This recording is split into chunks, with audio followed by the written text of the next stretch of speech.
SS કોબારું નામ છે. બાલાજી હોસ્પિટલમાં ઘટના બનેલ છે. મારા મધરનું આપણે ગર્ભાશયની કોથળી કઢાવવાનું ઓપરેશન 27 તારીખે કરેલ છે. 27 તારીખે તેમને એડમિટ કર્યા અને 28 તારીખે તેમનું ઓપરેશન હતું મંગળવારના રોજ. ત્યાં તેમને ઓપરેશન સવારે 8 વાગે લઈ ગયા હતા. બરોબર. ત્યાં કોઈ પણ જાતના કાંઈ લોહી વગરના કોઈ પણ રિપોર્ટ કર્યા વગર તેમનું ઓપરેશન કરેલ છે. અને 11:30 વાગે મેડમે ઓપરેશન થિયેટરની બહાર આવી અને અમને એમ કીધેલ છે કે ભાઈ ઓપરેશન સક્સેસ થયેલ છે. એટલે અમે એને પૂછ્યું કે સર્જનની જરૂર નહોતી પડી, કેમ કે અમને પહેલાં એમ કીધું હતું કે ભાઈ સર્જનની જરૂર પડશે તો અમે બોલાવશું.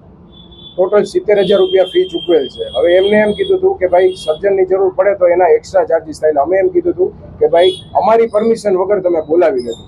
એટલે એ લોકોએ બહાર આવીને ઓપરેશનમાંથી થિયેટરમાંથી બહાર આવીને એમ કીધું કે ભાઈ સર્જનની જરૂર પડી હતી, બરોબર, ક્રેશ ક્રિટિકલ થઈ ગયો હતો, પરંતુ મેં તેમને ફોન કર્યો પરંતુ તેઓ જે મેઇન સર્જન હતા તે બીજા ઓપરેશન થિયેટરમાં હતા, તેથી તે આવી શક્યા નથી અને મેં એના ઇન્સ્ટ્રક્શન ઉપર ઓપરેશન કરી નાખ્યું. બરોબર. પછી 19 થી 20 કલાક સુધી બેહોશ હાલતમાં જ હતા. મારા મમ્મીને કોઈ પણ જાતનો હોશ હતો નહીં. અમે એ લોકોને પૂછી ત્યાંના ડોક્ટરને ત્યાંના સ્ટાફને, તો એ લોકો એમ કહે છે કે ભાઈ ઓપરેશન થયા પછી બધું નોર્મલ કહેવાય. એ નોર્મલ કહેવાય, એ લોકો એમ જ કહે છે. એ બેસુદ હાલતમાં જ હતા. પછી સવારના 8 વાગે તેમને શ્વાસ થોડોક ચડતો હતો, હૃદયમાં દુખતું હતું. અમે અહીંયાના ડોક્ટરના સ્ટાફને એમ કહી તો એ એમ કહે છે કે ભાઈ ગેસના તકલીફથી હોઈ શકે, બીજો કંઈ આમાં કાંઈ છે નહીં. એટલે અમે એમ કહી કે ભાઈ મેડમને બોલાવો. મેડમ 8 થી 10 વાગ્યા સુધી કોઈ આવેલ છે નહીં. પછી 10:30 મેડમ જ્યારે રાઉન્ડમાં આવ્યા, બરોબર, ત્યારે એને આવીને ધબકારા ચેક કર્યા. ધબકારા એના 167 હતા અને બીપી 76 હતું. બરોબર. એટલે એમના MD ને બોલાવ્યા અને MD એમ કીધું કે ભાઈ આમને લોહીના ગઠ્ઠા જામી ગયા હોય એવું લાગે છે અમને, એટલે અમે એક ઇન્જેક્શન દઈશી, એનાથી જો ફેર ન પડે તો કાર્ડિયોલોજિસ્ટનો સંપર્ક કરવો પડશે. અમે કીધું ઓકે. એટલે પછી એમને એક ઇન્જેક્શન દીધું, પરંતુ એનાથી પણ કાંઈ ફેર પડ્યો નહીં. અને એનાથી આપણે ધબકારા કહેવાય એ 155 થયા, એનાથી ઘટતા નહોતા. એટલે મને ને મારા ફાધરને અંદર ઓફિસમાં બોલાવ્યા અને એમ કીધું કે ભાઈ આપણે ફરજિયાત કાર્ડિયોલોજી પાસે અત્યારે લઈ જવા પડે એમ છે.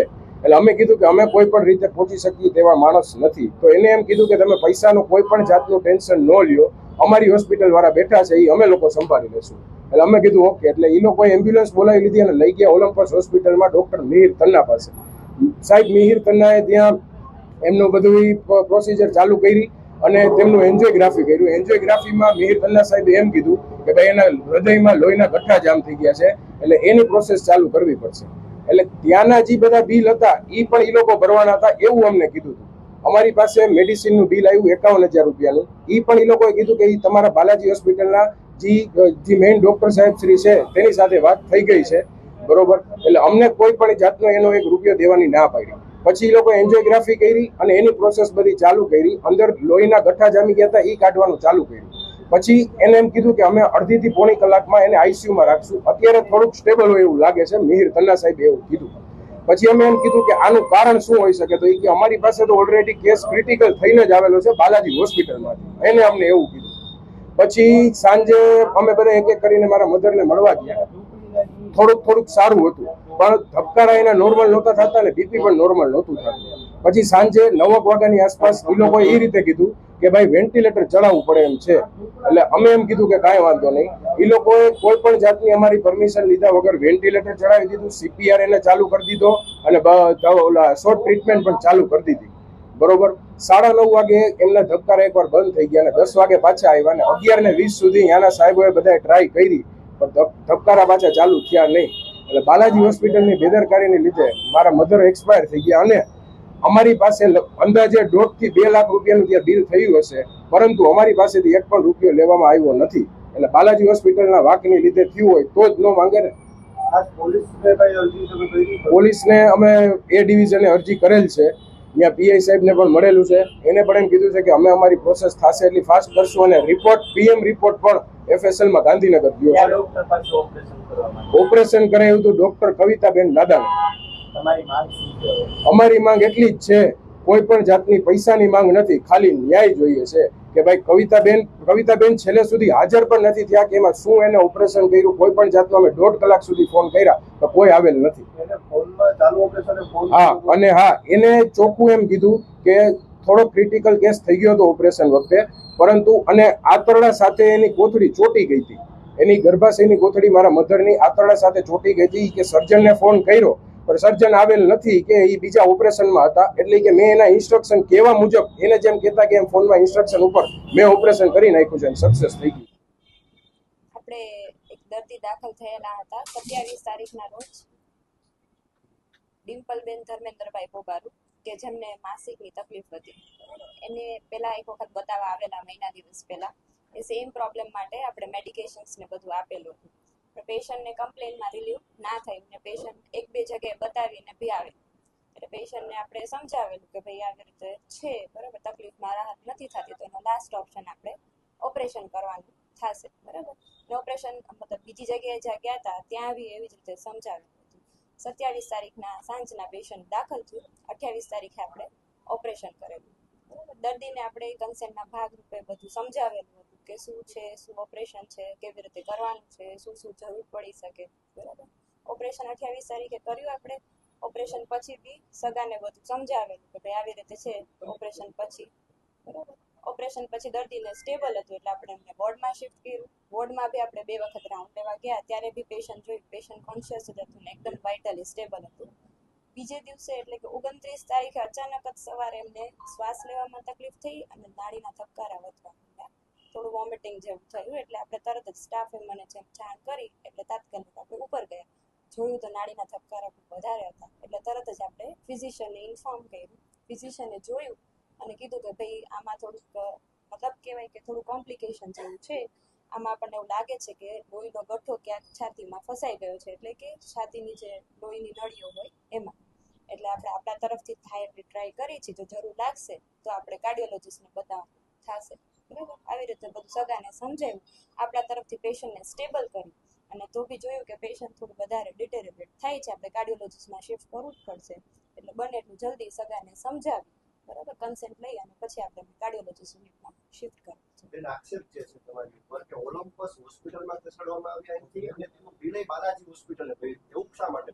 એવું નથી. આપણે જ્યારે પેશન્ટને કન્ડિશન ક્રિટિકલ થઈ ત્યારે આપણે પેશન્ટના સગાને સમજાવ્યું હતું કે ભાઈ આવી રીતે થયું છે. એટલે સગા એકદમ હેપ થઈ ગયા કે એક તો પેશન્ટની કન્ડિશન ક્રિટિકલ પ્લસ આવી રીતે બીજી હોસ્પિટલમાં પ્રાઇવેટમાં ફાઇનાન્શિયલી અફોર્ડેબલ છે કે નહીં. એટલે અમે સગાને માનવતા રૂપે એવી રીતે સમજાવ્યું હતું કે અત્યારે આપણે પેશન્ટને પ્રાયોરિટાઇઝ આપી, બરાબર, પૈસાનું આપણે આપણી રીતે પાછળથી જોશું, જે બી હોય આપણે ડૉક્ટરને ભલામણ કરશું, બાકી આપણે બીજી કઈ વાત કરેલી નથી. બેન, એવું કીધું છે કે મોબાઈલના આધારે ઓપરેશન કર્યું છે, એવું એ વાત સાવ હકીકત શું છે?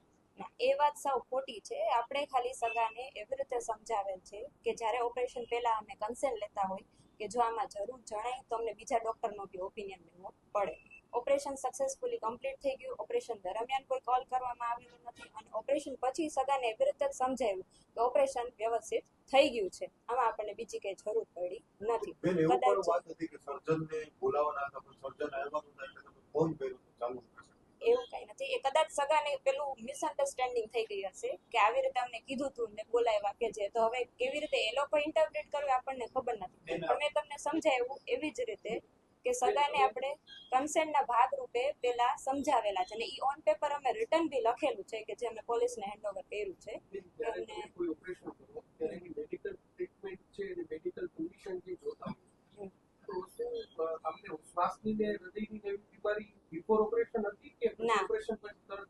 ના, ઓપરેશન પહેલા એમને કંઈ જ નહોતું, બરોબર. આપણે આપણા તરફથી બ્લડ ઇન્વેસ્ટિગેશન ને બધું મોકલાવેલું છે અને ઇન્ટ્રાઓપી પેશન્ટ એકદમ વાઇટલી સ્ટેબલ હતું, કન્ટિન્યુઅસ મોનિટરિંગની અંડર હતું. તો એને શું લાગે છે શું કારણ છે?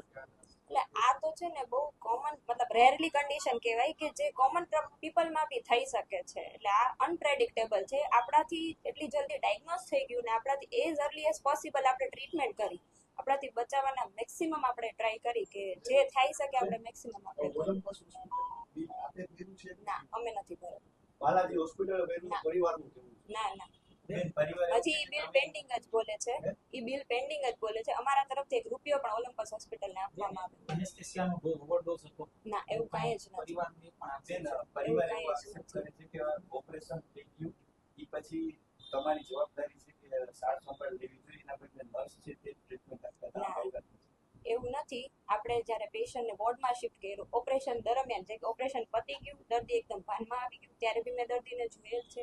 એના પછી આપણે એને વોર્ડમાં શિફ્ટ કર્યું તરત જ ઓપરેશન પછી થોડા ટાઈમમાં શિફ્ટ થઈ ગયા પછી બી મેં જોયેલ છે. ને અમારી સાથે ટીમમાં મેડિકલ ઓફિસર સ્ટાફ બધા એટલે અમે એમને કન્ટિન્યુઅસ મોનિટરિંગ માટે કહેતા કે જે કોઈ પણ ઓપરેશન પછી જે આપણે કન્ટિન્યુઅસ મોનિટરિંગ કરવી એના ભાગરૂપે કહેતા અને ઓપરેશન પછી 2 થી 3 વખત દર્દી મેં જોયેલ છે. એના પાસે એની કોથળી મૃત્યુબેનનું શું છે એ મેડિકલની ભાષામાં આપ કઈ રીતે જુઓ છો કયા કારણે મૃત્યુ થયું છે? એટલે એ રીઝન તો આપણે ના કહી શકીએ તો પીએમ રિપોર્ટ ને બધું આવે એના પછી જ કહી શકીએ. અમે ખાલી એક સસ્પેક્ટ કરી શકીએ કે આ રીઝન હોઈ શકે. અમે કન્ફર્મ ના આપી શકીએ કે શું હોઈ શકે. બેન આ ગર્ભાશયની કોથળીનું જે ઓપરેશન હોય એ સામાન્ય ઓપરેશન કહેવાય. એમાં દર્દીની જાન જાય એ વસ્તુ થોડી ના, એટલે આ ગર્ભાશયની ઓપરેશન કોથળીનું ઓપરેશન છે બહુ કોમનલી થતું હોય છે પણ એમને જે વસ્તુ થઈ છે ને એ રેરેસ્ટમાં રેસ્ટ એટલે આપણે જે ઓપરેશન કરેલું ને એનું 0.5 થી 0.9% ચાન્સીસ છે કે એમાં કોમ્પ્લિકેશન ના ઓપરેશનની કોઈ જ એરર આક્ષેપ તમારી પર કરે તો કારણ શું?